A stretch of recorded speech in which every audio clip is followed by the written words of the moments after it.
to get green, Don? Okay, I call to order our special city council meeting workshop of January 19th.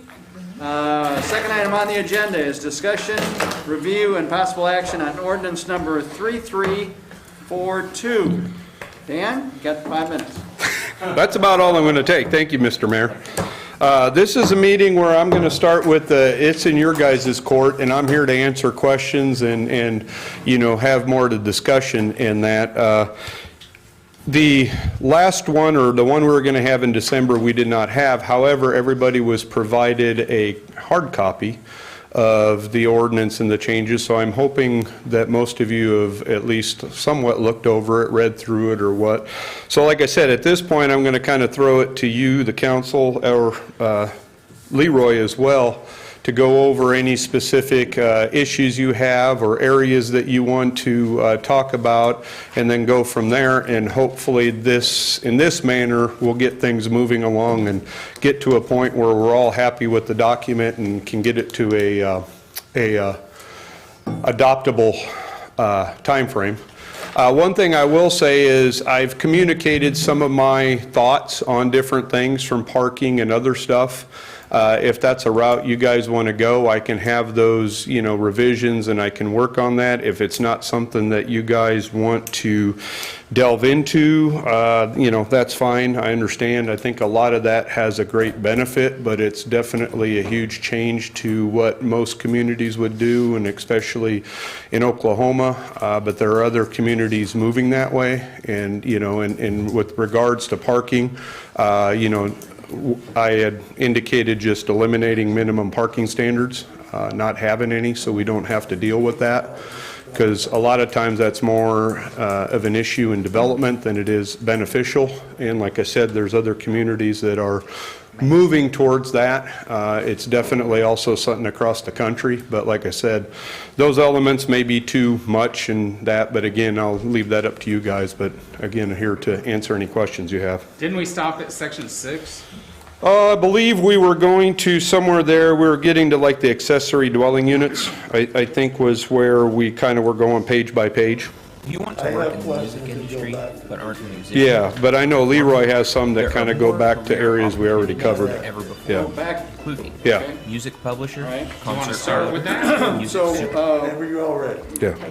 If Leroy starts with that, and brings it up to date of where we're at to section 6, that will at least get his questions going. okay, What do you think? yep, let's do that. We'll be in for a minute, Dan, and then you can have that back on the over. Uh-oh, Leroy's got a PowerPoint Ken, could I get the lights? Yes. I have a Oh, couple, this is a good thing. I have a couple slides. Oh, nice. This is ones in general.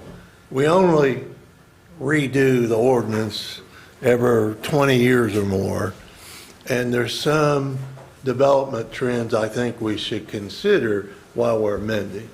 And for example, food truck court. We've got an ordinance for independent food trucks to park different places, but as far as a court that's built just for food trucks.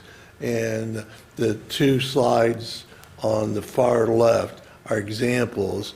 We have a entity in town that's bought property and has an interest in doing a food court where they rotate out the trucks, but it would be adjacent to their business. In visiting with Dan, our zoning ordinance, we don't have provisions for that. And he said, we'll have to amend the ordinance. Well, heck, we're amending it right now, so we might as well look at it. And as Councilman Long brought up, there's also a lot of things being done with shipping containers. And if you look at second pictures to the right, top and bottom, I give examples of shipping containers being used for retail and office space. May not be something we want to go, but at least I think we ought to look at trends in the development world, and do we want to encourage that kind of development? I mean, it does provide opportunities for some small retail shops, small offices, So do we want to look at shipping containers for retail office space? And then if you go to the third set of pictures, top and bottom, shipping containers for housing, multifamily and single. Then finally, tiny homes. Some of them are more permanent, some of them are on wheels. Do we want to look at that trend and address that in our current zoning ordinance that we're amending? There may, and Councilman Long probably knows by far more of the trends in this arena than I do, but are there other commercial residential development trends that occur in other places where communities are growing that we want to position ourselves to accommodate and encourage that type of growth? So that's something I think we ought to do, is take a step back as we're doing that. Do we want to look at any of these opportunities while we're doing this ordinance? Sure. And actually, this is a perfect segue into kind of what I was saying, and I would love to see a lot of that. Because like Leroy said, a lot of this is going to help for the future with the residential development, commercial development, and as I indicated, especially on that other line, commercial residential development trends, I think we also need to look, like I said, at the parking standards and a lot of that. Those can be somewhat of an impediment to development because, again, we're putting arbitrary numbers out there to say you have to have X parking.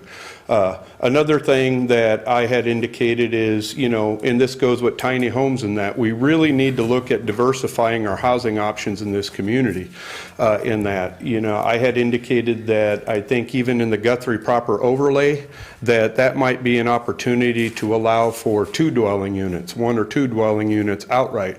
So on your lot, if you want to put a duplex, you can put a duplex. If you want to put a single family, you have the design character and the design criteria in there to make sure that character is held, but we increase the units that are in these areas and, more importantly, the housing diversity that is out there in our community, especially on the rental side. So I couldn't say, you know, I can, just like Leroy said, this is the time to do all of that. And even to the extent of, we talked about briefly at the Planning Commission, accessory commercial units. They work in a similar fashion as dwelling units, but in the, just like the name, they're used for commercial purposes.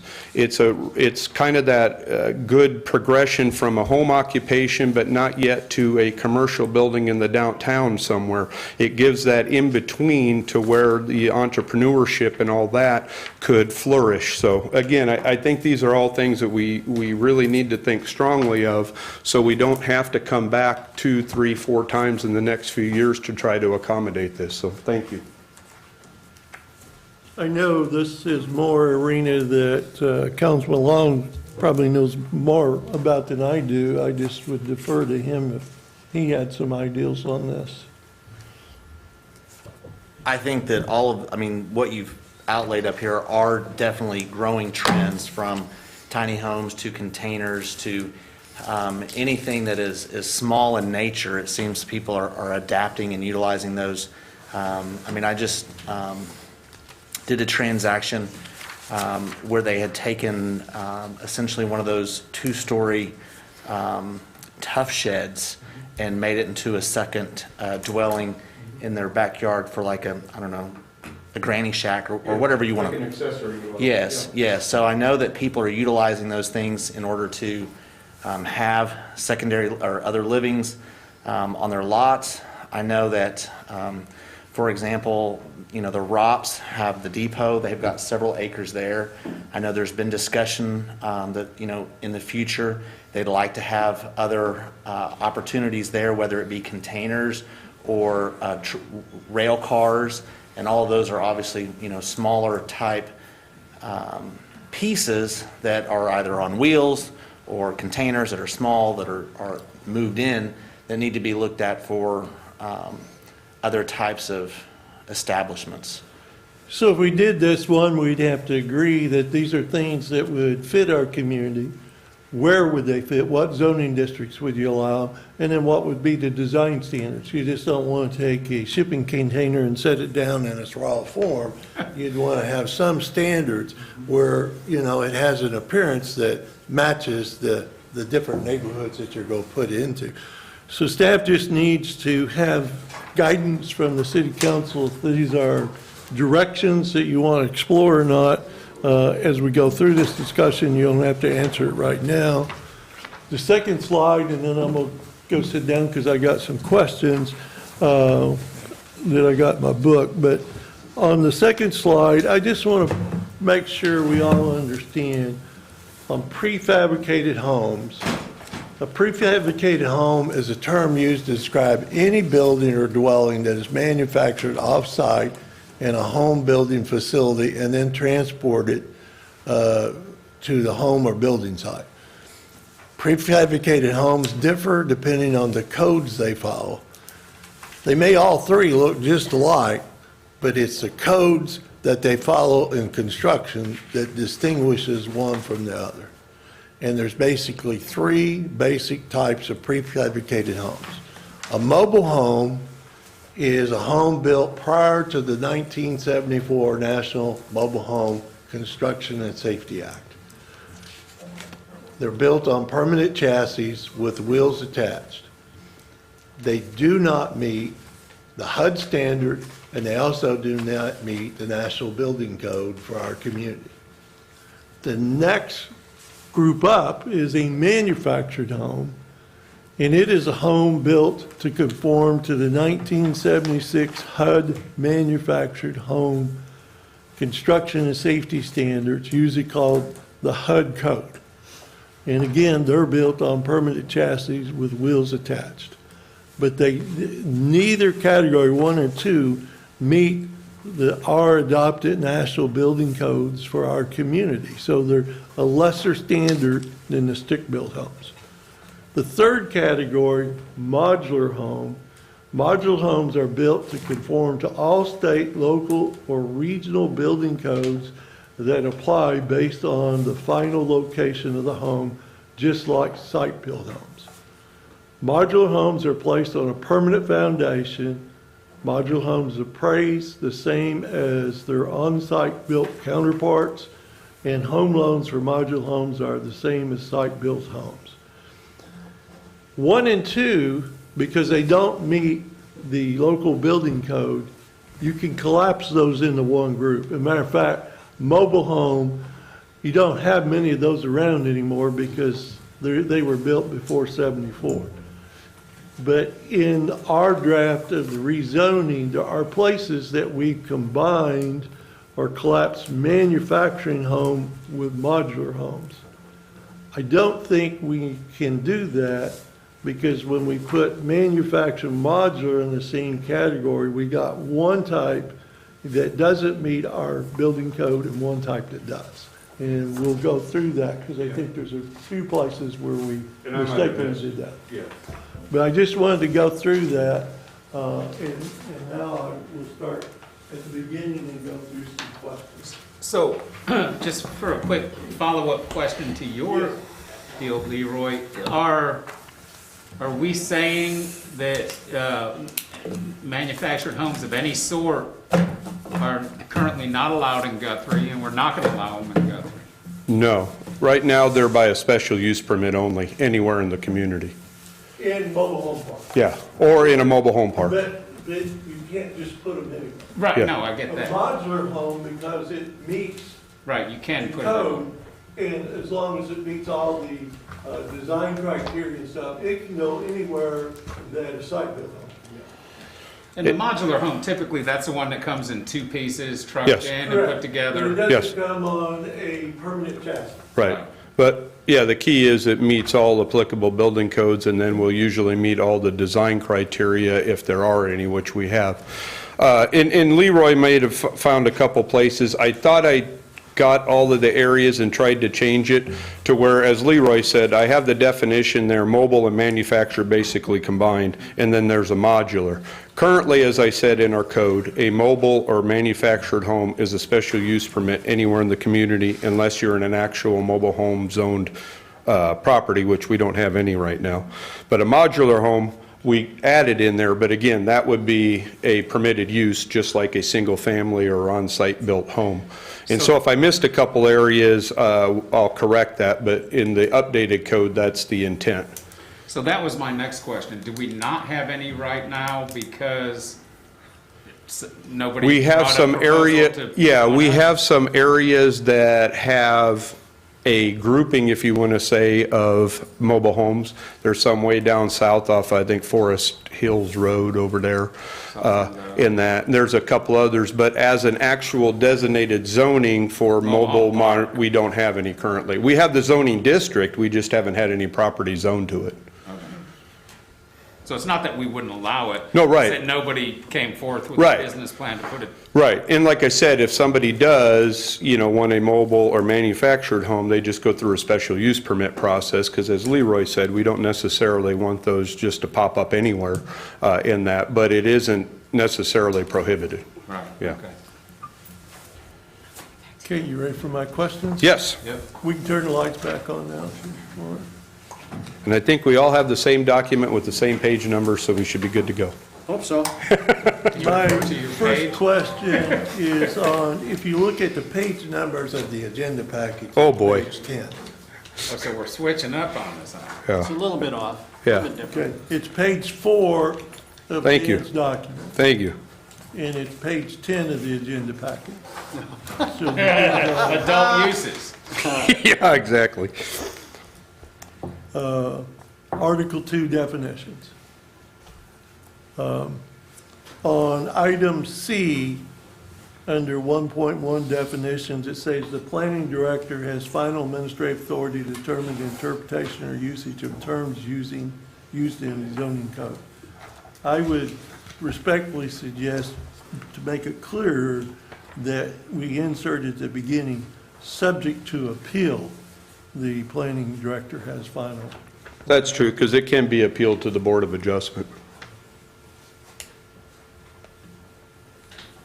And then on accessory dwelling unit, Yes. if you look at page 40 of the agenda packet or page 34 of Dan's document, depending on what your document you're looking at.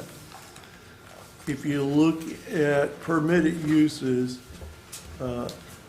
accessory dwelling units, you can put those in any of the 4 RE, R1, R2, and R3 residential codes, correct?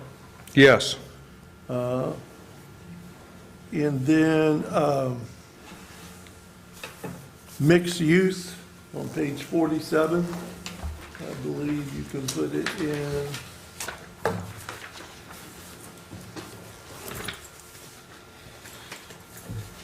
It's page 41 if you're looking at Dan's document. Oh, thank you. Yeah, there we go.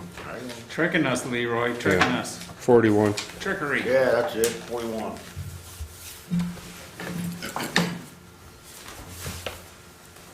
Let's see. I was thinking we allowed it in mixed use, but maybe we don't. No, I didn't put it in mixed Okay. use, because it isn't traditionally something you see in mixed use. Okay, and they're not allowed in the central business district.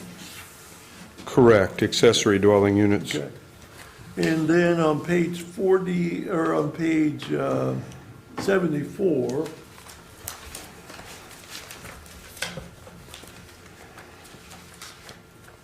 Which is, the standards, 68 in your document. oh, okay, Stop that. yes.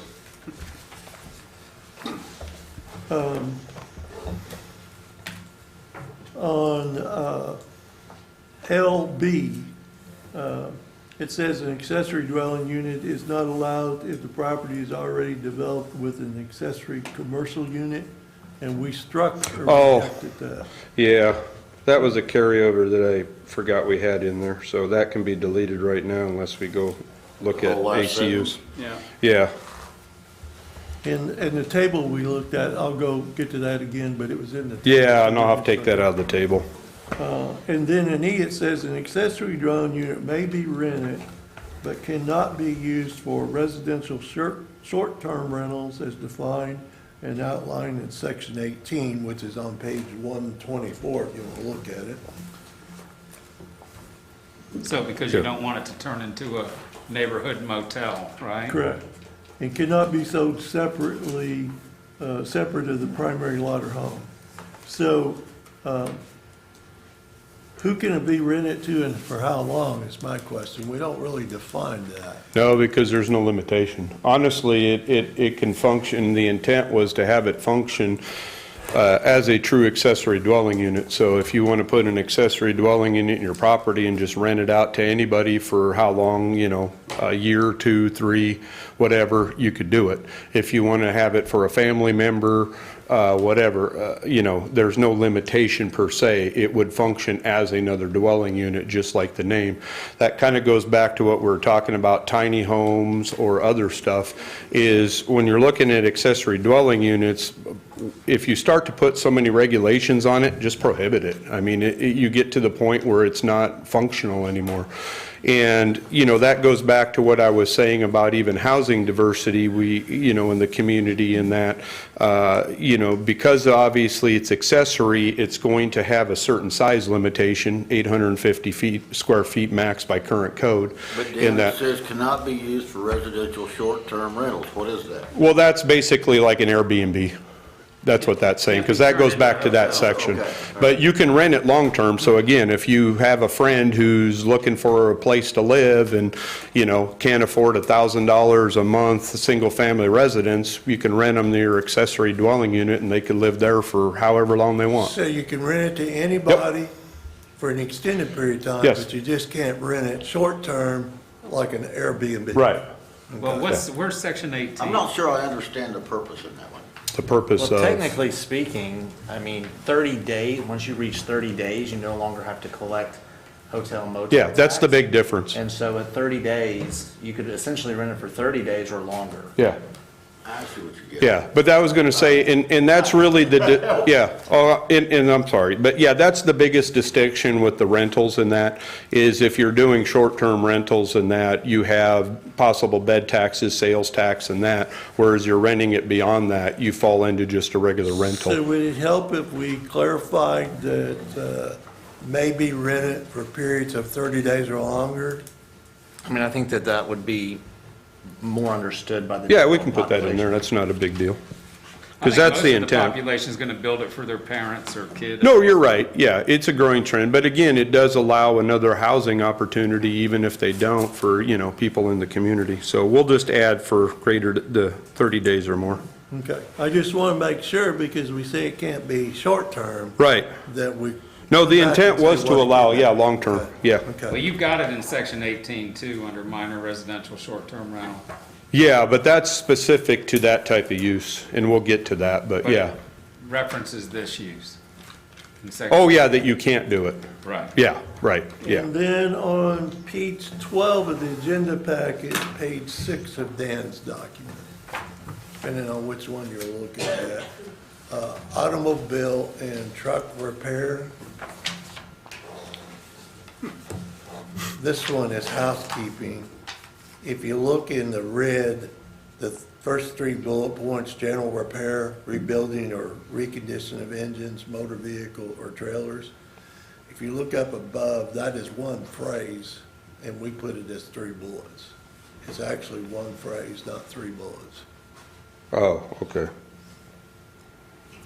Got it. What? Basically, it just says general repair, rebuilding, or reconditioning of engines, motor vehicles, or trailers. Putting that all That's how it in should one- read. One bullet. Yeah. Bullet, one phrase. It got broken in 3 bullets rather than 1 sentence. On the It'll mean one, the same thing. Yeah. yeah, but it should be one phrase. On battery service, 1, 2, 3, 4, 5 up. Battery service, charging, replacement, but including repair or rebuilding, do you, was that to be but not including? Probably excluding. Yeah, for batteries. Because you're not gonna build batteries. No, So, but not including. right, Repair or rebuilding, yeah. okay. On vehicle washing, including mechanical car wash and steam cleaning, if you look at the next page, page 13, we also have automobile wash or laundry. Are those meant to be two separate things, but Hold on, you lost me. the next page at the top, Yep. automobile wash and laundry. That's the I laundry. think where- that's not being, Oh, yeah, that was one of those that was from the original code. I see what you're saying, two different definitions. Yeah, that's kind of weird. So you're suggesting we scratch laundry? Well, laundry would be drive your car in and it goes on its Yeah. own through the process, right? Yeah, that was one of those definitions that's been in there forever, but it is kind of a quirky But it definition. could be combined with the first one instead of having it. Yeah, no, you're right. Like you said, just combine that, yeah. Without, no need to have it as separate. Okay. On page 13 that we were just on with the washroom, or page 7 in your document, Dan, Yep, brew pub. yep. If we look at tap room on page 30, Uh-huh.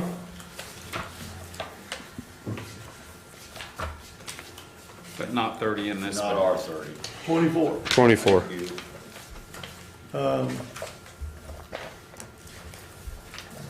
Those, a brew pub and a tap room are very similar in definition.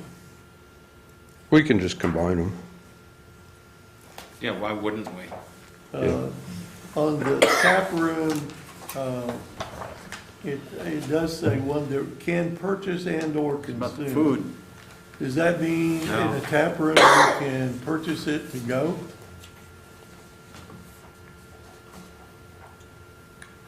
It's on page 20. Yeah, I'm sorry, I'm reading it again.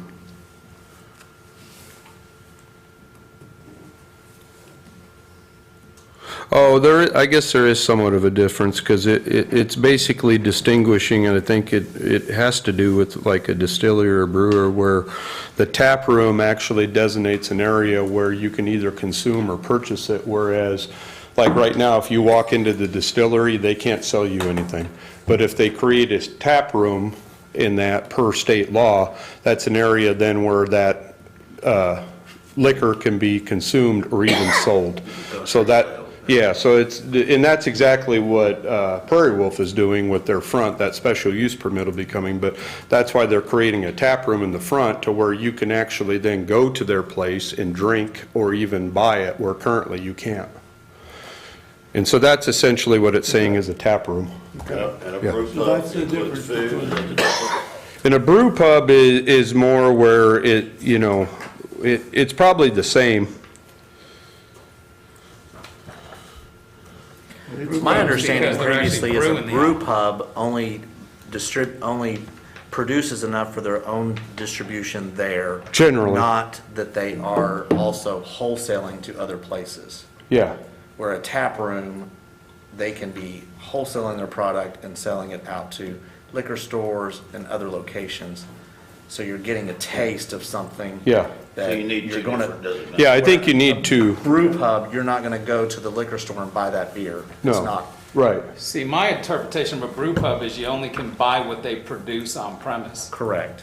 Yeah, Period. So you But they couldn't can have- sell it out So you wholesale. couldn't have any other No, craft 'cause beers on Some of Maybe them they do. can, that's not been my experience.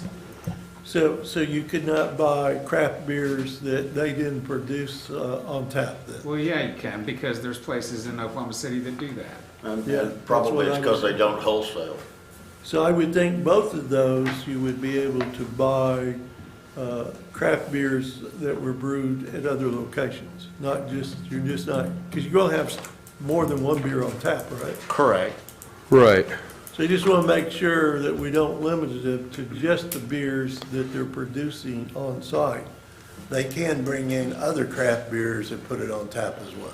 Yeah, and what I could do is a lot of that is, just like the tap room, it falls under state law. So what I can basically do is mess with the verbiage to say as, state law would allow. Because we're not trying to be any more restricted by any means in that regard.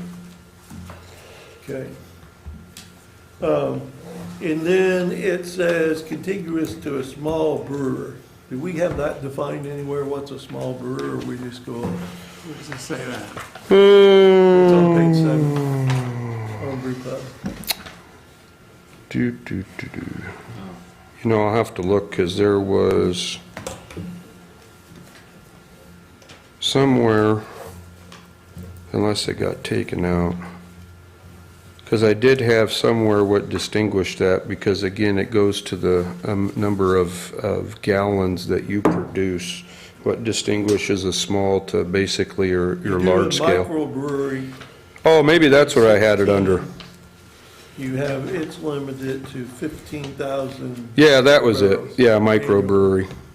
But when you say small brewer and brew pub, that's not, there's no definition what a small brewer is. Well, okay. I'll have to kind of massage that, because the intent was more of a microbrewery. So all I would ask is brew pub on page 7, and tap room and microbrewery, we go back and make sure, they're three very closely related Yeah. things. And the microbrewery was to be where, you know, what you typically see in the downtown now, or, you know, whether OKC. A macro brewery or the large scale is, you know, like a Coors, you know, that you see and normally in an industrial area. So that was the way to kind of distinguish those, so we don't get somebody that wants to open a true large scale brewery in the middle of the downtown and take a whole block or something. We were looking more at your brew pub microbrewery, so I'll play with those a little bit. And just so people don't get the idea that I hang out at these, I thought maybe you were gonna be opening it. on social occasions. But most of those, all of them that I've been to, not only do you have what's produced on site, you can also have on tap beers Yes. that are produced on it. And I just want to make sure it's clear that you can do that. On page 10,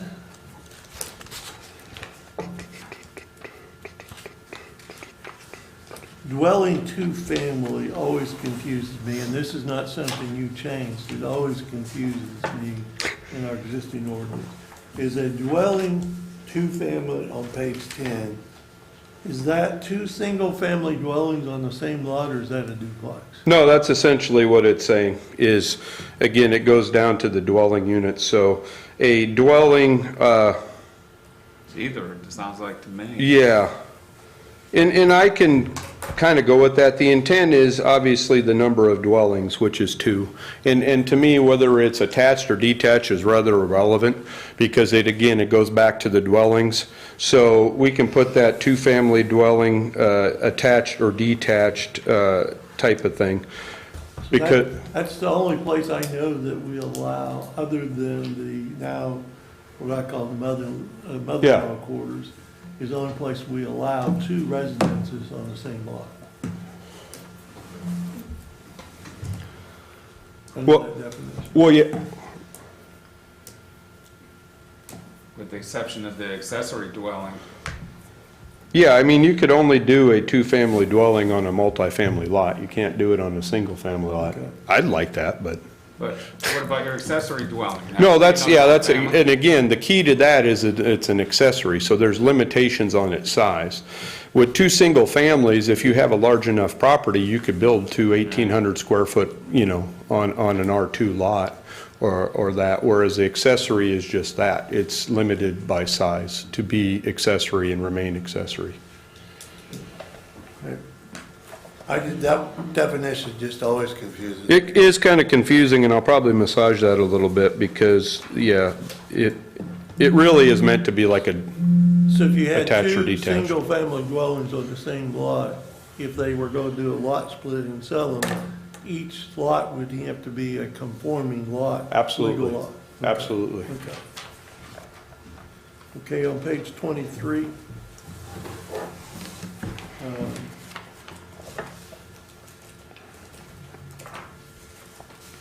We have mobile home. And then if you go Is that not on this? hold on, yeah, I was gonna say, that must page be, 17.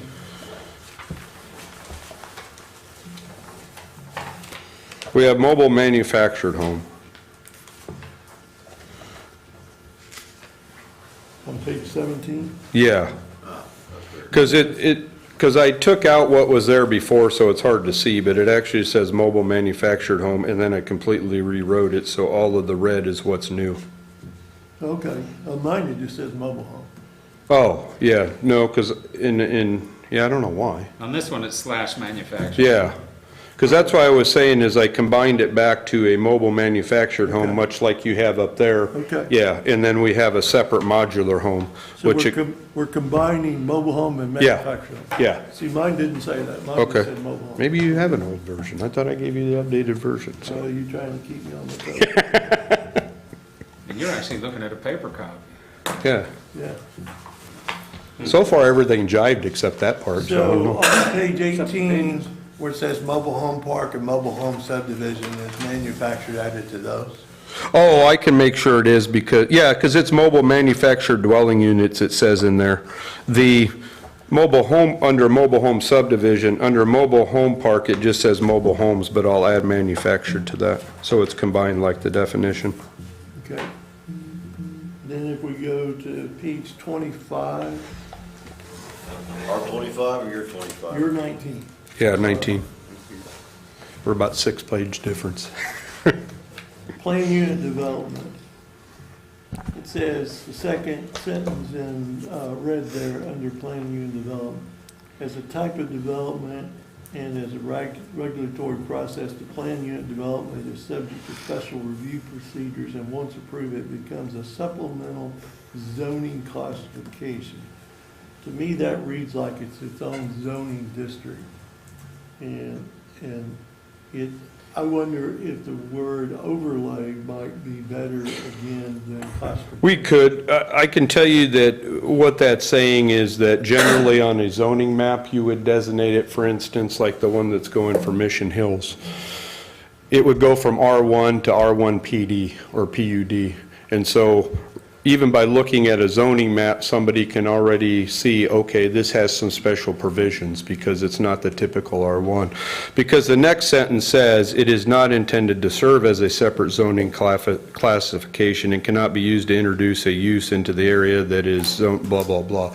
But I can put overlay, I mean, Yeah, that's, well, but if you read those two together, the first one says it becomes a supplemental. Yeah. classification. The next sentence says it is not intended to be a separate. So they kind of, yeah, and we can just put overlay. Because either way, it will be designated on a zoning map to show that it's slightly different than a typical zone property. So your supplemental was like a PUD. Yeah, because like I said, literally on a zoning map, it'll say R1/PUD. the underlying zoning never changed. Right, exactly, You're doing an overlay on it. Yeah. It's special exceptions, yeah, but the underlying zoning doesn't change. right. But usually also show it on a zoning map, so again, when somebody's looking at a property, they know there's other restrictions that apply to that. It's just not your stand-up, your typical R1 or C2. The other question I have on that same thing, you can only do things that's permitted as a matter of right. What about the few things that are permitted by special use permit? Could you introduce any of those? Yeah, actually, yeah, that should be changed, because again, that was the intent, but like you said, as it reads, it sounds like a permitted use. Because again, the whole idea is if you're in a single-family area, you can't use a PD to basically overlay it to allow multifamily zoning, or the same if you're in a commercial to allow industrial uses. You could either do what's permitted Or- or what could be. Under special review or a Correct. special use So permit, either yeah. one of those categories. Yeah, and I'll change that. Okay. On page 20, your page 20. 26 if you're looking at the agenda package. Recreation facility, Yes, if you look at, it has racquetball, swimming, and weight training, and that is also included, I believe, in page, let me find it for your all's benefit. oh, under the health and, or no, I think I know where you're going. It's included under health as well. Yeah, the health and fitness On centers. page 12, Health and Fitness Center also uses as swimming pool and weight training and racquetball. So how do you distinguish if it's got swimming and weight training? Is it a recreation facility or is it a health and fitness center? Good question. I think by the way it's set up, either is allowed in the same district, so, but I'll look at recreation facility, so it doesn't conflict. Scrapping the entire project. Then right below that on page 20, on residential accessory buildings, Yes, says the following are examples that are inclusive of but not limited to, and you have garage and carport. Would that be detached garage and detached? Because if they're attached, they're not accessory buildings, are they? no, right, because, and that comes from our existing, I think I had it in red because it's new to the zoning district. Correct. But actually, our accessory ordinance, one of the issues it had is it considered attached garages after the initial build as accessory, which I'd never heard of or seen in my entire life. But it was in our ordinance. Yeah, that's now gone, so it's a non-issue. So here, those would be detached. Yes, yes, these are all detached. Because if it's attached, it's part of the primary and it's not an accessory use. On page 21,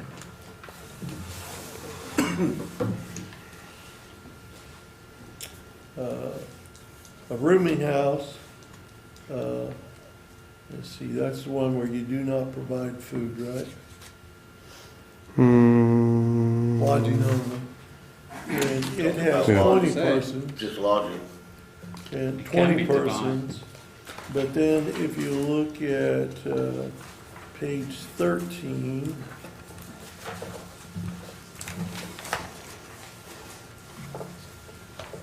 Is a rooming house a hostel?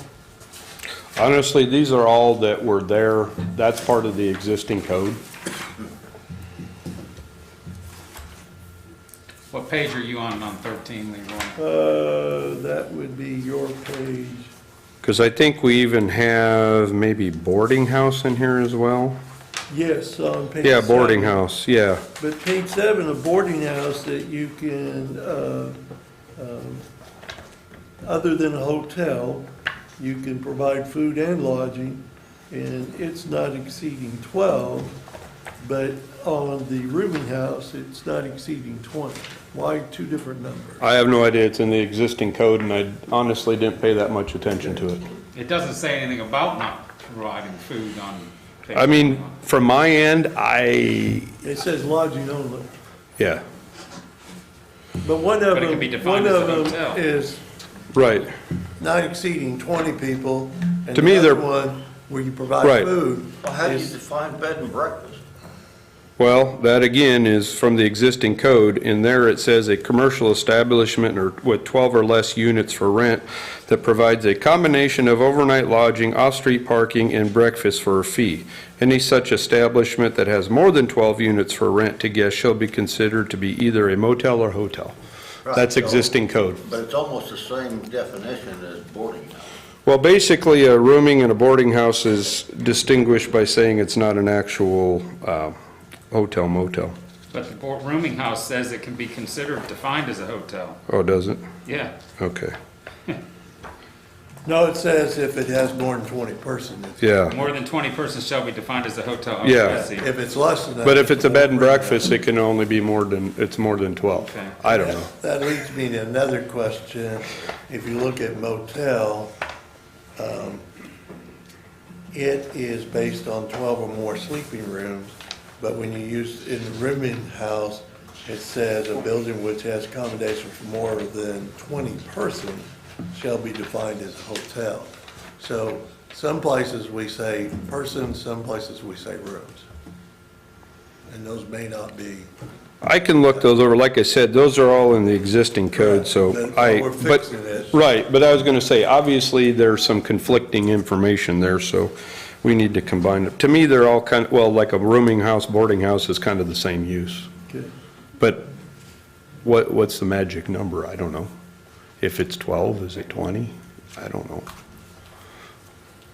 Well, the number is not it's one place we use persons, another place we use rooms. Oh, right. So that- But one says 20 and the other says 12. I don't know. Yeah.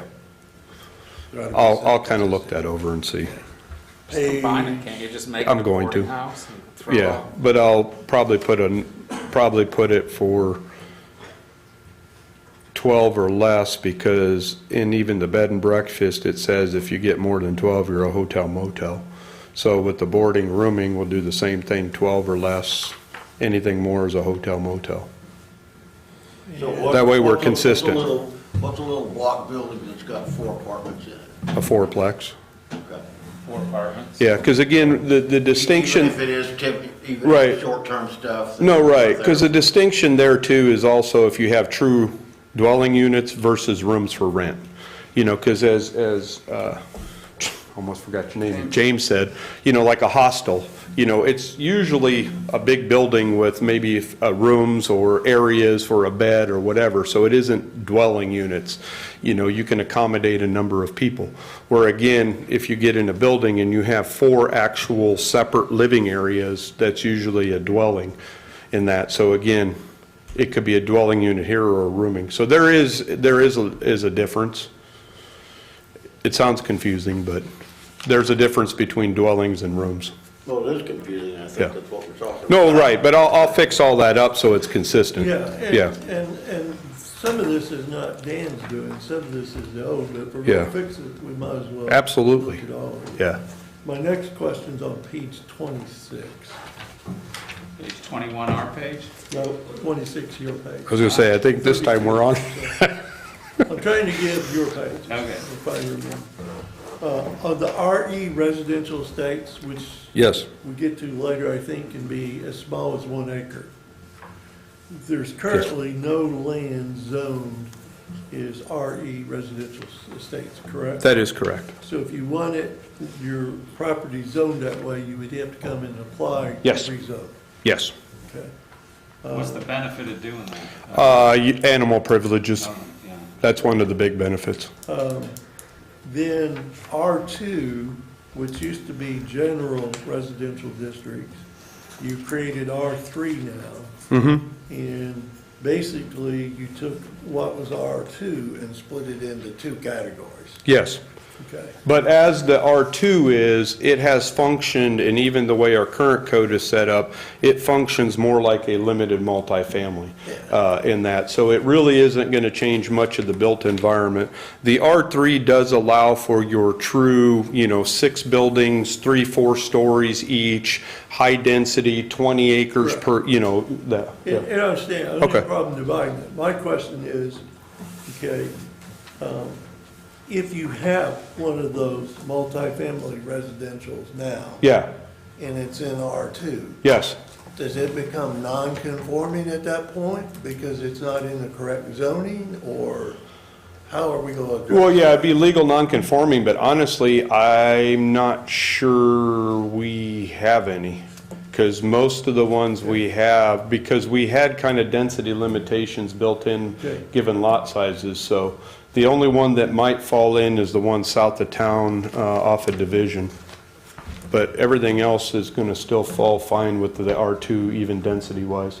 Because the recent, the ones over by the water tower, I forget, it's like, I think some of those care facilities over there, in that, they fall in with even the limited multifamily. But if there is one, and it's not conforming, if they're going to expand it or stuff, then. they Yeah, would we have just to rezone it, yeah. Okay. Public facilities. That one confuses me a little bit on that same page. Why did we create a new zoning for public facilities? One of the big differences, I guess, is with the public, currently, if we do like City Hall in an R1, technically, we have to follow the R1 zoning regulations as far as setbacks, lot coverage, those type of things. Having a true public facilities, it does 2 things. One, it designates, obviously, it's a public property, facility. But then the development regulations would be similar to what we see in the commercial area. And so like a city hall or a fire station wouldn't have those setbacks and lot coverages and that. So it makes it much easier to develop some of the traditional public facilities in that. So it's a twofold thing. Parks can be in it, in that, and even the schools. And so a lot of those that are traditional public would have its own zoning. And most codes have that, and it's largely on the development end. So, again, if you have a public facility that's in one of the other zonings as a special use permit, is it now non-conforming? Yeah, So if you're gonna make any adjustments or changes to it, you'd have to rezone. yeah. The other question that we'll get into later is, under the residential utilities, you have taken that out as something permitted in residential. How do you do utilities in a subdivision if you can't do utilities in a residential? You still can.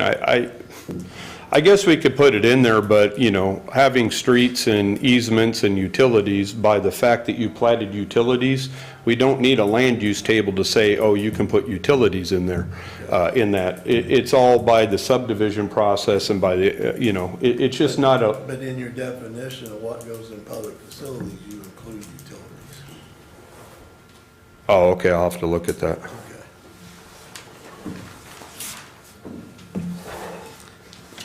And I think what I meant by utilities was the true, like a building, like if you had a Sure, I public. understand. Yeah, But I just don't want to make sure that Right. somebody interprets that, I got it, that when you do a Yeah. plat, you're going to have utility easements in there. yeah. And we crossed all those out. On page 29,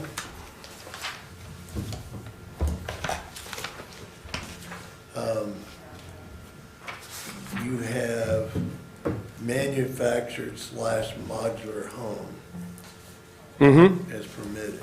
No, see, Mobile home / manufacturing. yeah, and like I said, for whatever reason, you didn't get the updated version. I thought I gave it to you, but, He's tricking you, it's trickery. yeah. On mine, it has mobile, manufactured, still special use permit, and then modular, a permitted use. Okay. Yeah, because like I said, the mobile home, manufactured home currently is special use anywhere. Modular home is permitted Yeah. in A1, A2. Yeah, and in the And residential, mobile home / manufactured is special. special use permit, That's correct. not the way it reads in my book. Okay, I mean, mine shows manufactured / modular home. yeah. So Yours yours is does? the same as mine. Oh, you're looking online, right? I'm looking at what was given in the packet. Yeah, Yes. this is the Oh, difference. I thought that was this one. I Manufactured. So don't know, I'll apparently have what to- you handed out, because I threw away what you handed out and used what was in the packet. So what you put in the packet is not what you handed out. I'll check that. See, we gotta make sure we keep things copacetic. Yeah. Yeah, Because manufactured and modular, in my opinion, they shouldn't go together. correct. No, they don't, They right. don't on Because this. mobile home manufactured are one, mobile separate, or modular separate. But if you look at what was in our agenda packet, it's not changed. But Yeah. what they Correct. have is Okay. changed. So we need to make sure whatever the final. I'll make sure I give you a copy of what I have. Yeah. See, and then down at the bottom of page 29, all the easements and stuff, you cross those out. So I take it that you're saying that it's a given, we don't need to show that you can do all those in residential, or A1, A2, Right. at the bottom.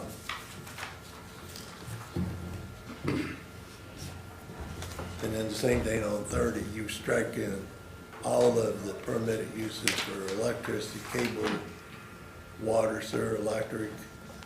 So you're saying it's a given, it doesn't have to be spelled out, Right. it's just common sense. Yes. Okay.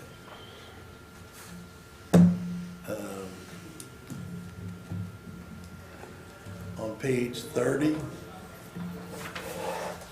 is it covered somewhere else on footnote C that you deleted, that a beauty shop and A1 and A2, Yeah.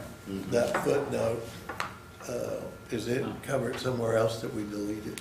Yeah, it's, well, there's two things I did. It's a formatting thing. If you look in each section, I took the table footnotes because they're probably the most commonly not viewed, missed portion. So I created in each a section that says specific district regulations. So if you look under specific district regulations, which is 1.2, it has all of that information. Which where? Two. No, yeah, on 28. Oh. And that's throughout every zoning district. Because like I said, the problem with table footnotes and all that is they don't always get looked at and missed over. What page? Oh, so on page 28, if you go to like section 1, ag districts, there's a new section 1.2, which is specific district regulations. Yes. That has that same information. It just puts it in an area that it's easier to see and understand versus putting it at the end of tables. So where it says in the footnote, one non-illuminated nameplate not exceeding 2 square feet in area and attached to main dwelling shall be permitted. Is that in 1.2? No. No, but that's under home occupation, I believe, is where it's at.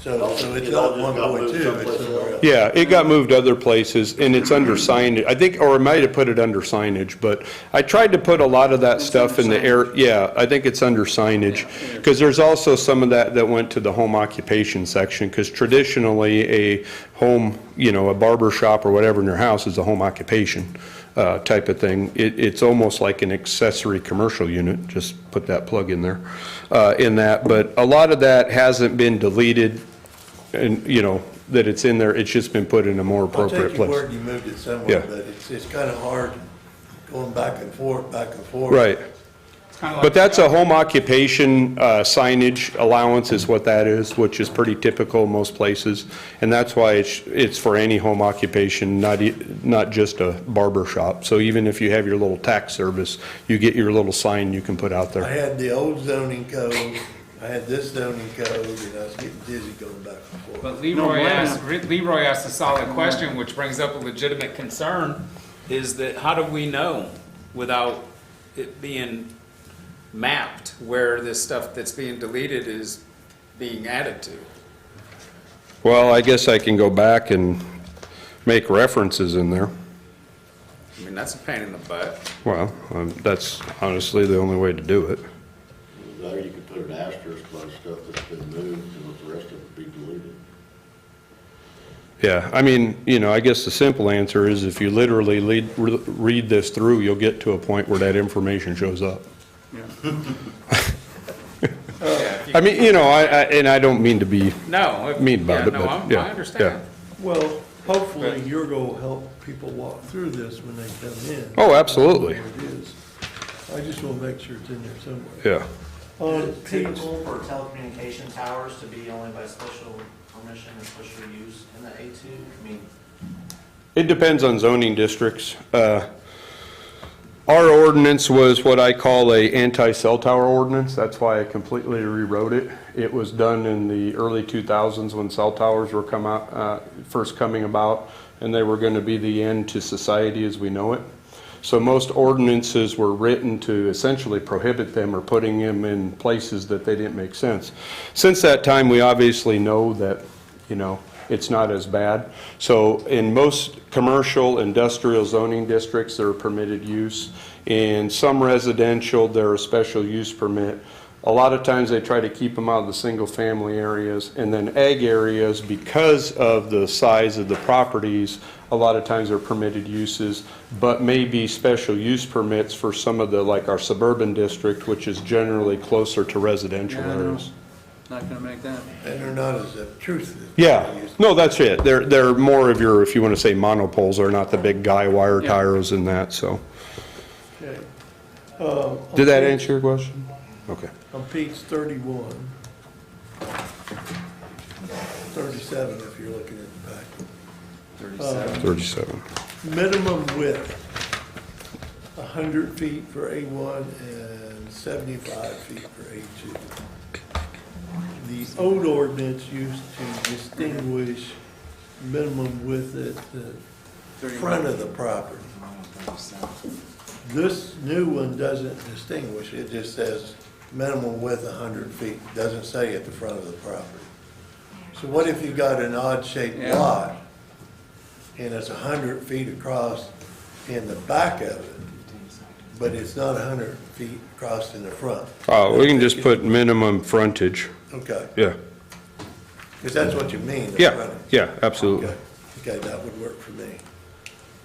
It's like in a cul-de-sac where they're fanned Yeah. out, they could be all different. Yeah. The front is what you're talking about. No, right, yeah, it's the frontage. Same thing on building setbacks. We've deleted, front major road and front minor road. Yes, The greater of 75 feet from center line or 25 feet from the lot line. I guess in the old days, and remember, I started playing 40 years ago, so that's the old days. A lot of times in newly developed areas, the road is normally not wide to start with. So then you have to come back as it develops and you get more urban development. You have to come back and buy right of way to widen that road because you got too much traffic now because this rural area is all of a sudden developed. And when you make them set the back, the greater of 75 feet from the center line or 25 feet from the lot line, you don't have to buy those. If they're too close, when you want to widen the road and you want to buy more easement, you got houses where you want to buy easement. And that's what I thought the purpose of those front major road and front minor road setbacks were for. I guess I look at it, why we even bothering with setbacks based off of center lines, that why don't we just have it like most places where it's 25 feet from your front property line, period. The problem with center lines is, Center of the road? well, yeah, the problem with center lines is the same thing. That center line could change. Who knows? Because if you got 25 feet of right of way and it, you go to the center of that versus 50 feet to the, and that changes. I don't know.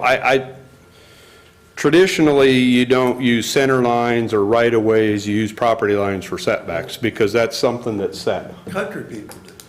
Because what happens, okay, say if you got a 20-foot right of way, what's typical for a section line road? 24. Are you going for right away or for the pavement? Right of way. Probably 66. Section line? Okay. In this county. Okay. But traditionally, in more rural developments, you try to push the houses away from the road in case it develops, and now all of a sudden you got a more highly developed area and you need a more major road. If the houses are sitting too close to the road, you can't widen that road because you have to buy everybody's house out in order to widen the road. So you're trying to protect the corridor in case that area develops. Right, but, no, I understand, but I guess I don't know of any property we have that doesn't have it. I'm fine with it. but No, Yeah. I think it needs to go back.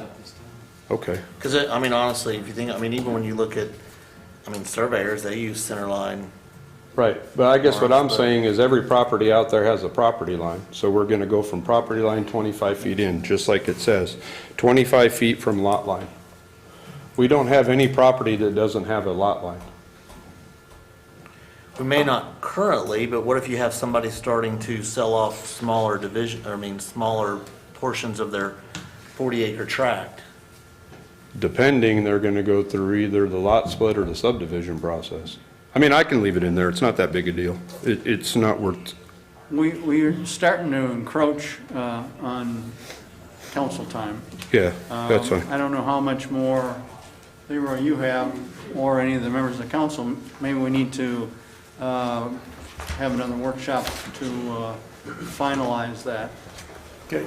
Yeah. I got a What- stop point on page 31 with Right. Leroy's The only thing I want to add is, like Leroy said, if you could take strong consideration to some of the things we talked about, So I have an idea, because obviously I can react accordingly to get provisions in the code and have that for review. So again, if there's some of those ideas that we talked about that you would think would be good, let me know. Okay. And I'd like to point out, I'm not being critical of Dan, this is a top job. Oh, it's a very tough, we know And that. he's doing a good job, and I'm not only looking at his changes, but I'm looking at the old ordinance to see if there's anything that needs to be addressed as well. And so a lot of mine are housekeeping type things, so I don't want anybody to think that my questions are critical of him. You only do this 20 years, and we need to do it the best we can. But I do think the things you brought up in the video are solid, and we need to consider them sooner than later so Dan can change them. Absolutely. Because all of that makes sense. Absolutely. All right, And, good. and with that, I'll kind of start working on some of that. Perfect, all right. So I'm adjourning our workshop and calling to order our city council meeting. Item number 2 is public comments. I'm sorry. Yep. Let me retract here while we're bringing public comments and so forth. Please join with me in a salute to our flag and remain standing for our prayer. I pledge allegiance to the flag of the United States of America and to the republic for which it stands, one nation, under God, indivisible, with liberty and justice for all. Lord, I thank you for tonight. Lord, I thank you for elected officials and government leaders that you've put in place for such a time as this. Lord, I ask for godly wisdom, that it supersedes man's understanding of what this season of life is like, with 2021 already getting a little bit crazy for us. And Lord, I ask that you just guide the steps of this leadership team, Lord, that they make the accurate decisions for Guthrie. And Lord, they're able to see objectively through all of the emotions and all the different things that are going on and all the rumors. But Lord, that they're able to see truth and make accurate, sound decisions. And I thank you for that. In Jesus' name, amen. Amen. Thank you, Director Cook.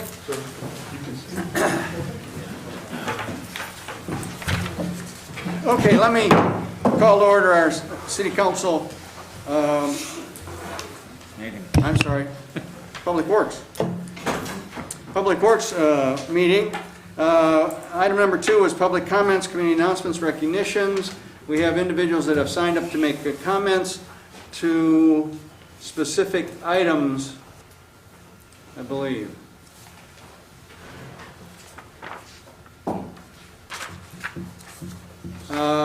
Not clear. Robin? Robin, are you making a comment on something that's on the agenda? Or a general comment? I was asking to get on General comment? no, I was asking to get on the agenda for new business for the next time to ask why we're paying 2 water bills and have 2 different cutoff places and why the confusion. Would you come to the mic, identify yourself, and then restate what... I'm Robin Goodiron. I live at 212 Ranch Road in Guthrie. I was advised by Kim to be here to represent the sign to get on new business for a new agenda for the next meeting, so I could please ask why I'm paying 2 water bills, why I have 2 cutoff fees, why I've been cut off 3 times during COVID. My father's a veteran, double amputee above the knee, Native American. We live over the bridge, over 19th Street. 2 different fees. They point at each other. I was here on Friday, cut off on Monday. I was told it's the other water department. I've got this 3 times, but a mysterious $140 credit came up. 3 times. This has happened as a citizen of this community. I want to know why and what's going on and where's the confusion. Can we combine and figure it out? I've got proof and documentation. Could I please get this on the floor? You have talked To Kim? to Kim? Wouldn't Multiple this have been times. brought to the finance committee, out of curiosity? We haven't, no, No? no. She hasn't asked for an adjustment or anything. Okay. Okay. So you... I have asked multiple times for help, how to resolve this, how to prevent it again during a COVID outbreak when my father is a veteran and full-blood Native American. And why do we keep having this problem? I'm following the exact advice I was given and done everything that I was asked to Okay. do by her right here tonight. So I don't know what the next process Okay, is. can I meet with you after we get through with our council Yes. meeting? Thank you. And jot all those down? Yes. Ms. Goodiron? Okay. Thank you. Thank you very much. I guess that was all, you had all three of them listed here. Okay. Let me get with you afterwards, if you would, so I can get them all listed down in specific, with more specifics, if you have that time. Okay, very good. Item number 3 is consent agenda items A and B. A is the approval of the Special Public Works Authority meeting of December 21st.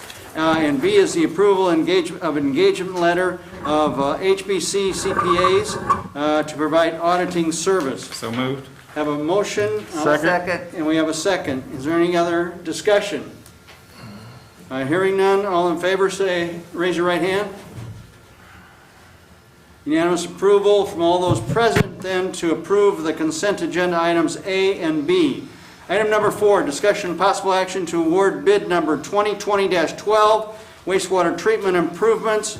Leroy, you taking that? There's no change from the presentation that we did back in December on the projects. We couldn't award at that time because we had not closed on our bond. Now that we closed on our bond issue, we have funds on hand, but we didn't want to actually issue a contract without having the money in the bank. That, some reason they don't like you to do that. But the first item you're doing is awarding the base project, the plan itself, to HCCO out of Tulsa for $15,200,000. And the base bid was $15,500. We took the 3 alternate deducts off. We're going to do those ourselves in-house with our crews. And then you will see in item number 5, we're doing a change order that will further reduce that 15.2 down to 14,173. So you're awarding the contract, taking the 3 deducts, and you're doing 1 change order. On the section B, you're awarding the contract minus alternate deduct B1. The alternate we're going to do ourselves. And then section 3 is the section C, offsite piping. There is no change to that, $1,995,040. So these are all the way that we laid them out back in December when we went through the detailed presentation, and they all add up to the same amount that we presented back in December. We just couldn't award them because we had not closed on the bond issue. And we got 2 rounds of funding at $8 million each, right? $8 million each, and then being- we will, if you want to use the term bridge loan, we've committed some of our reserve monies in the form of bridge loan, and in 2022, we'll go back and borrow the rest of it because we set our own cap. So we'll borrow the remaining balance in 2022. And it'd be noted on the email you sent, we got a lower interest rate on the second $8 million. Correct. Amazing. Yeah. Yeah. Okay, Motion to approve. Any questions? Second. A motion and a second then to approve bid number 2020-12. Any other discussion? All in favor, raise your right hand. Unanimous approval to approve bid number 2020-12. Item number 5, discussion and possible action to approve change order number 1 to the wastewater treatment plant. Leroy, are you covering that also? That's same as Same we deal. discussed back in December. When we opened bids and looked at price, we went back and did some value engineering, downsized some things that would be nice to have, we could live without, we did out. So this is the result of some value engineering to reduce our cost once we saw what the bids were. Okay, I'll entertain a motion. Have a motion, have a second? Second. Have a second. Any other discussion? All in favor, raise your right hand. Unanimous approval then to approve and move forward with change order number 1. Item number 6 is discussion and possible action to amendment number 2 the engineering contract with Myers Engineering. This is adding the professional services for managing 3 separate contracts that was not in the contract yet because we weren't to that point. Because he's doing 3 separate contracts, and I'm trying to find my notes here, the amount did go up slightly from what was originally budgeted several months ago, but we reduced the amount of testing, so as a wash. The total cost is the same, but we did bump up slightly the amount. I think it was 140 to start with, and we bumped it up 161. 161. But the total amount of the overall contract Total project stayed the same. stayed the same. It just moved up from one Correct. pocket to another. Correct. Okay, any questions of Leroy? Okay, I'll entertain a motion. So moved. And a second. I have a motion and a second. All in favor, raise your right hand. Unanimous approval to go forward and approve amendment number 2. With that being the last item on our agenda, I'm adjourning our special our Public Works Authority meeting, and call to order our City Council meeting. Consent agenda, that's the second item on our agenda. It's consent agenda item A and B. A is the approval of special City Council meeting of December 21st. B is the confirmation of Public Works Authority approving the audit engagement letter with HBC CPAs. So moved. Entertain a motion and a second. Second. A motion and a second. Any discussion? Raise your right hand for approval.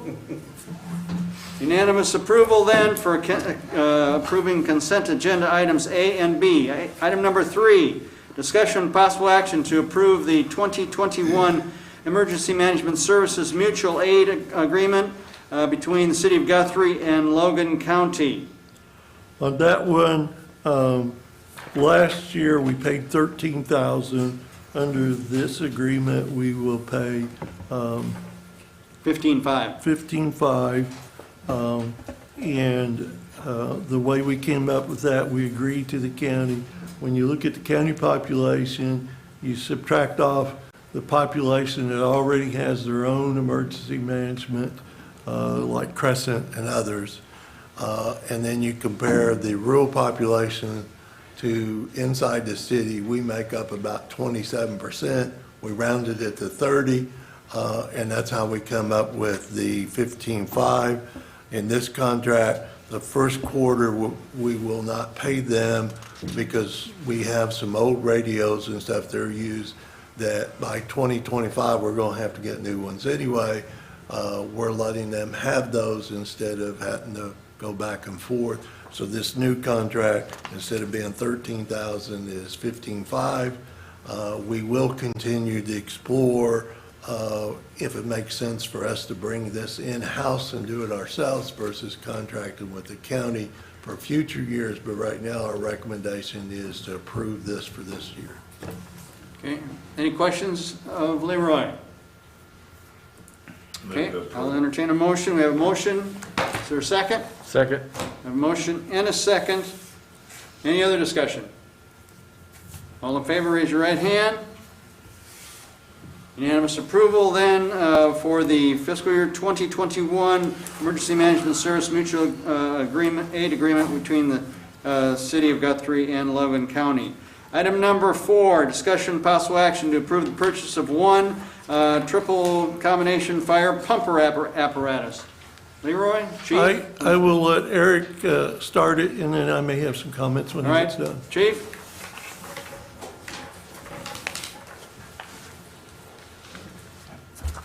Thank you, Council. As you see on the agenda, we are proposing the purchase of one triple combination fire pumper, commonly known as a fire engine, probably one of the more common used pieces of equipment in our department. We currently operate 3 engines ranging in years 1991, 1997, and 2001. And our staff has researched options, looked at different specifications, and drawn up a plan that you have before you tonight. Conrad Fire Equipment, which represents Pierce Manufacturing, a brand that we've used for decades around here, has proposed a purchase price of $671,627.94, and included a prepaid discount of $21,627.94, which leaves us with a final purchase price of $650,000 even. Funding for this would come from a combination of $422,500 of our CARES Act money that we received at the end of last fiscal year, which some of us had previously discussed, I believe, at the council retreat, using part of that for this purchase. The remaining cost, which that represents, 65% of the cost of the truck. The other 35% will come from a USDA Rural Development Community Facilities grant. This is the same grant that the library received a few years ago, and we received last year for the 2 ambulance purchases that we made.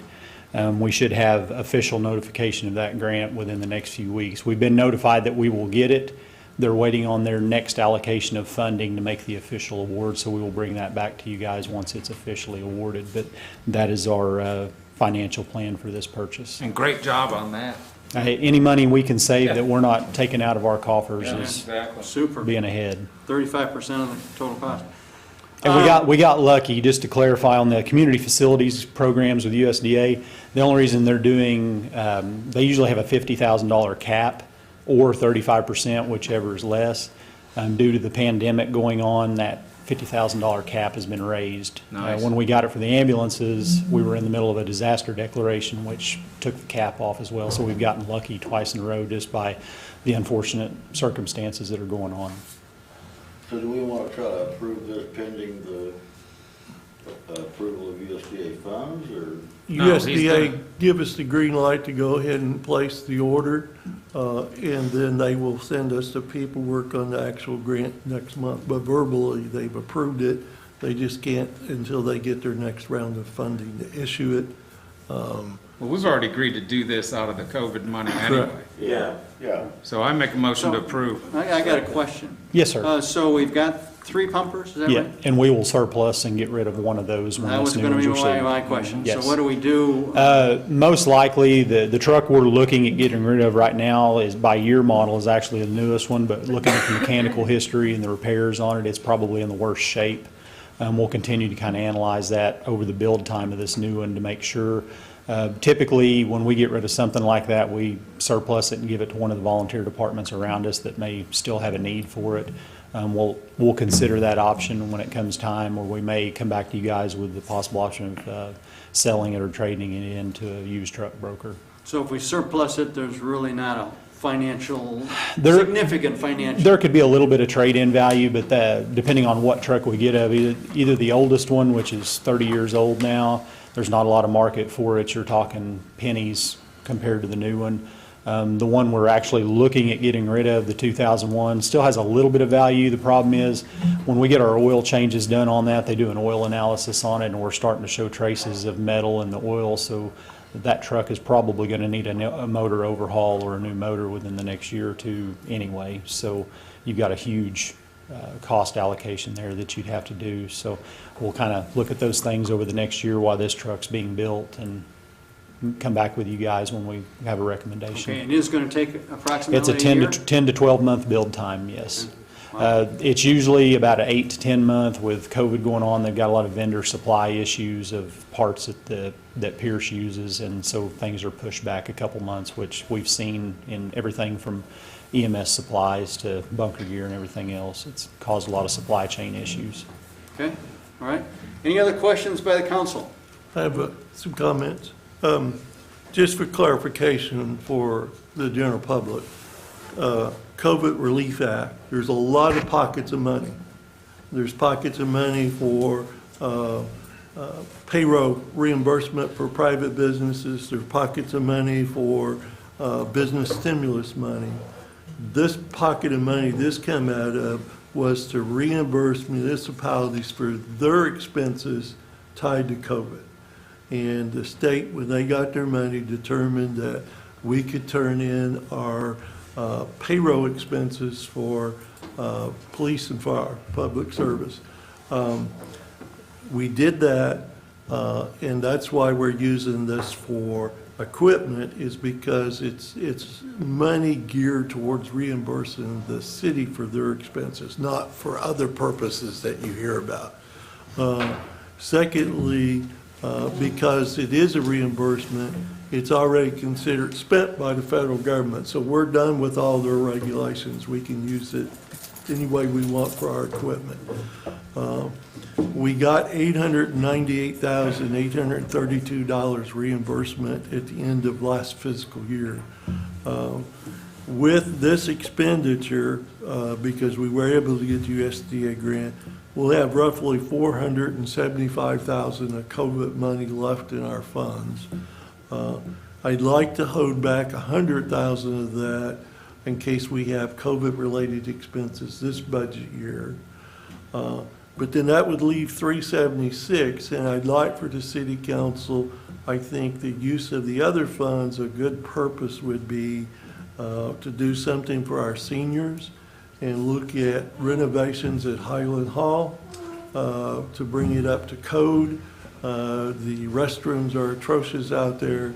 I would like to work with an architect and come back with a proposal to spend money to improve Highland Hall, to serve the seniors with their meal program, and of course, we rent it out to the general public as well. Which would probably include kitchen and all of Correct, that. to some degree. And then whatever's left, put towards, probably put towards street improvements, if there's some left. So let's get that on the next agenda and we can approve that, right? Well, Or we'll whenever. need some numbers, so we're working Right. on that.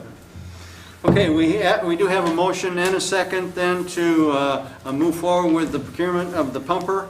I don't have a second. You got a motion? Okay. You got it both now? Yeah. Okay. We have a motion and a second. Any other discussion? Okay, everybody in favor, raise your right hand. Unanimous approval then to move forward with the procurement of a new pumper. And let's see here. Thank you, And of Chief. course, that's you. predicated upon Thank you. getting the grant being finalized. Thank you, guys. Okay, Thank you. good, Actually, thanks, it's not Chief. Predicated on the grant. No, we want to go ahead and issue the order because of the lag time of receiving it, so that we get it quicker, since we've been guaranteed that we will get the grant. Okay, moving forward with the procurement, full procurement. Yep. All right. Item number 5, discussion and possible action to approve ordinance number 3344, amending our traffic article concerning wrecker and towing services code. Don is leaving because obviously that impacts his business. Chief? Thank you. Ever since I've been here as chief, we've had some issues going back and forth with wrecker services, trying to determine what rules we should follow, what we shouldn't follow, and we've not had anything in writing.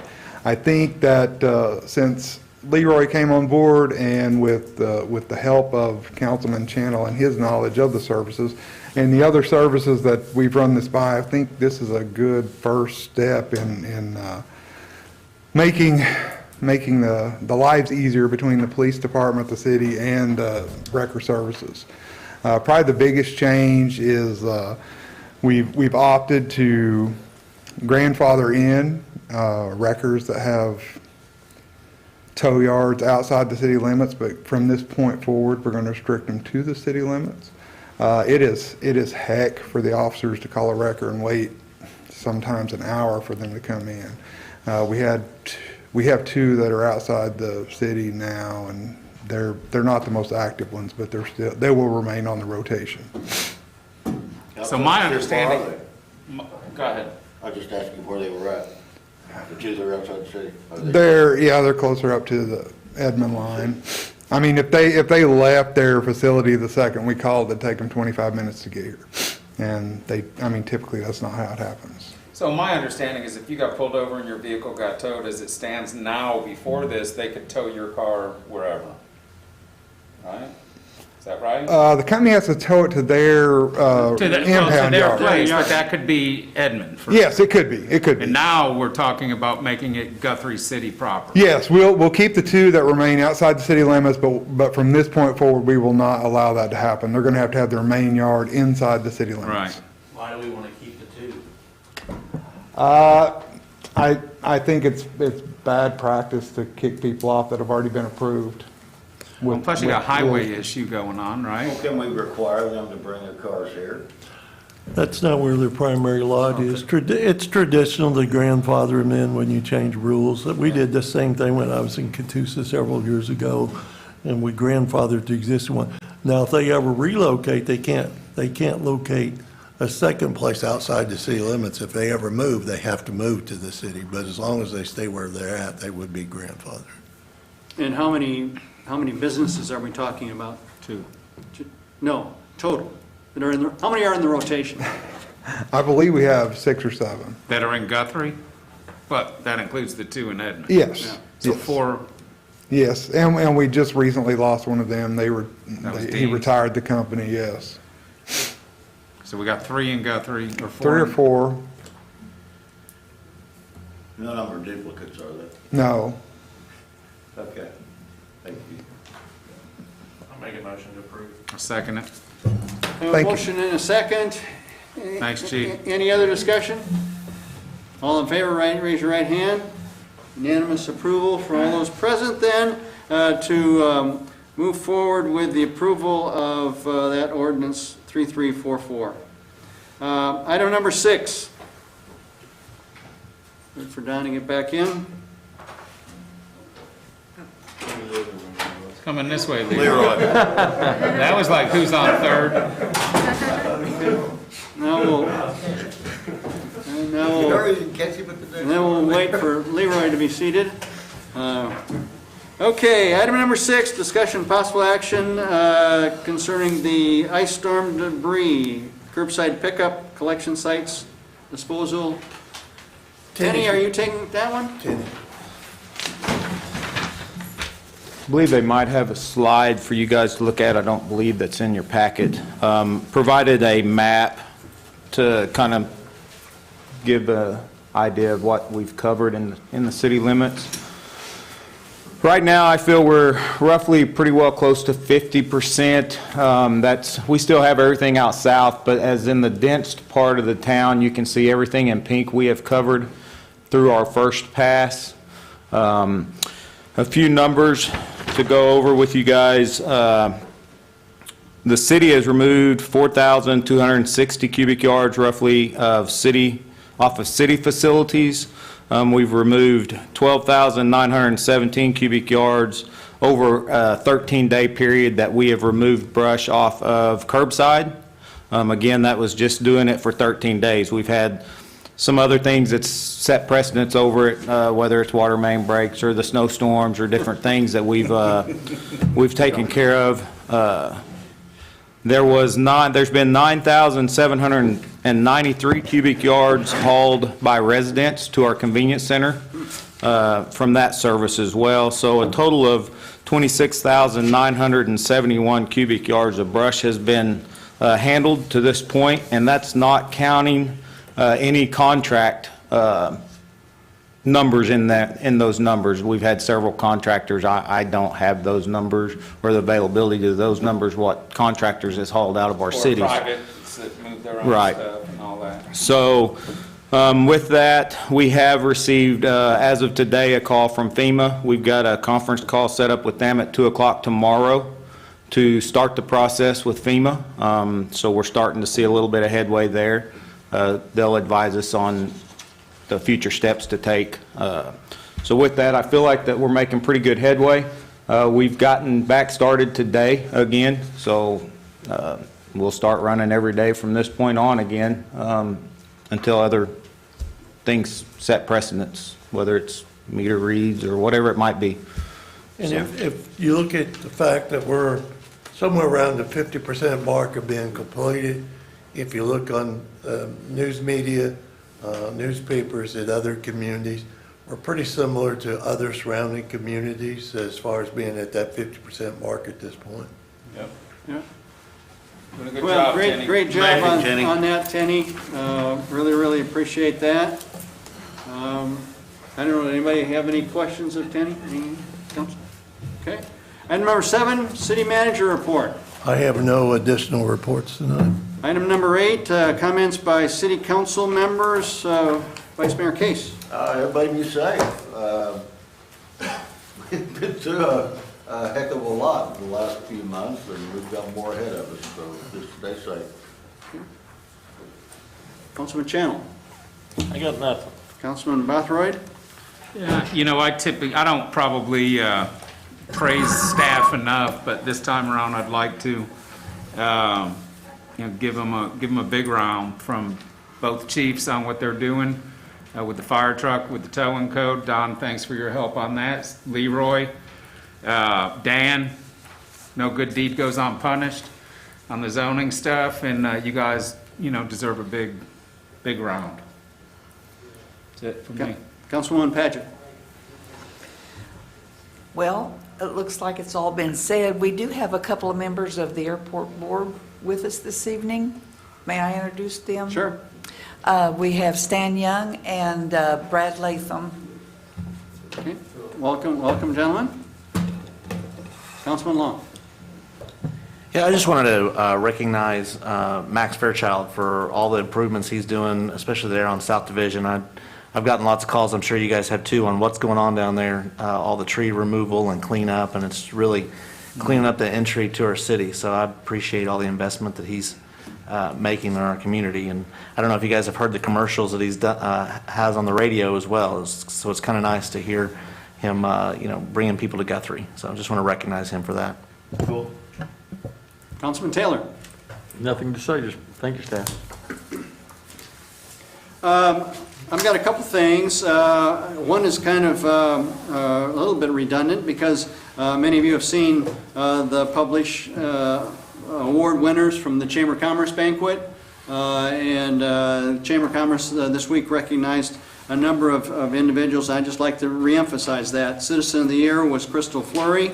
Business of the Year was Prairie Wolf. Small business was the Haunts, Guthrie Haunts. The nonprofit was Hope House. The Volunteer of the Year award went to Tammy Boxley, and the Lifetime Achievement Award went to Sylvia Oakes. A recognition well deserved by all of those individuals, and congratulations to the Chamber for hosting that evening and making those recognitions. The other thing I'd like to mention is we do have some opportunities for citizens to be more engaged in our activities here, our governmental activities, by being on some of the boards or commissions. We have some vacancies coming up in the next few months in the Board of Adjustments, in Historic Preservation Commission, and also on the Planning Commission. We have, I think, 2 vacancies in each one of those 3 commissions. And then on the Forestry Board and the Park Board, we have 1 vacancy in each one of those. If you're interested, go into the City of Guthrie website. It identifies a little bit more about how frequently those commissions or boards meet, what their responsibilities are. Clearly, it is a wonderful thing to get more involved with our community. Give us your input, your insights, and assist us as we make continuous improvements in the City of Guthrie for all the citizens. With that, our City Council is adjourned. Thank you, and we will move on. No? Oh, you okay, we'll take a 2-minute restroom break. 2 minutes. That's fast. I would say something about that. Let that slide and leave it alone. 30 seconds.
take it for you.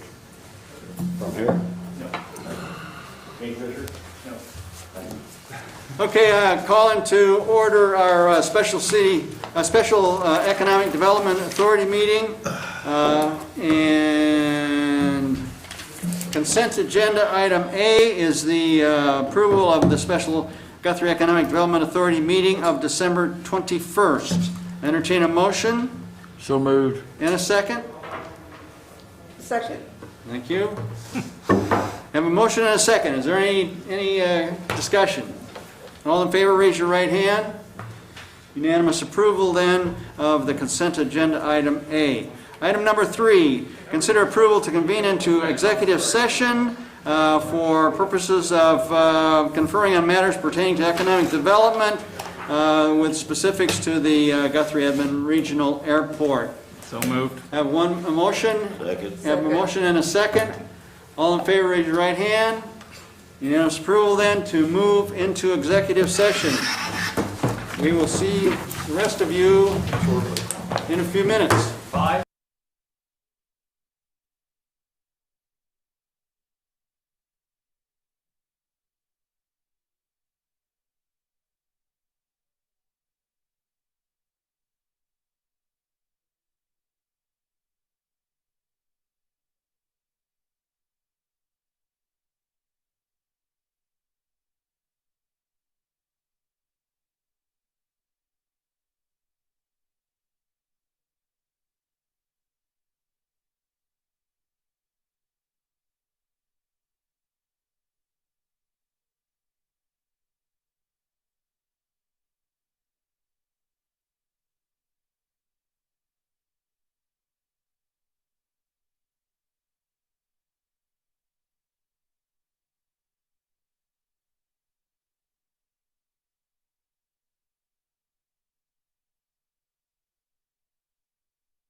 We're gone, Dan. Workshop. So move. Get us out of here. Okay, I'll entertain a motion to reconvene, come out of executive session. So moved. Second. Have a motion and a second. All in favor, raise your right hand. Unanimous approval to come out of executive session. Item number 5, considering action regarding the the Guthrie Edmond Regional Airport. No action taken at this time. Nothing. With that being the last item on the agenda, we're adjourned. Thank you, ladies and gentlemen.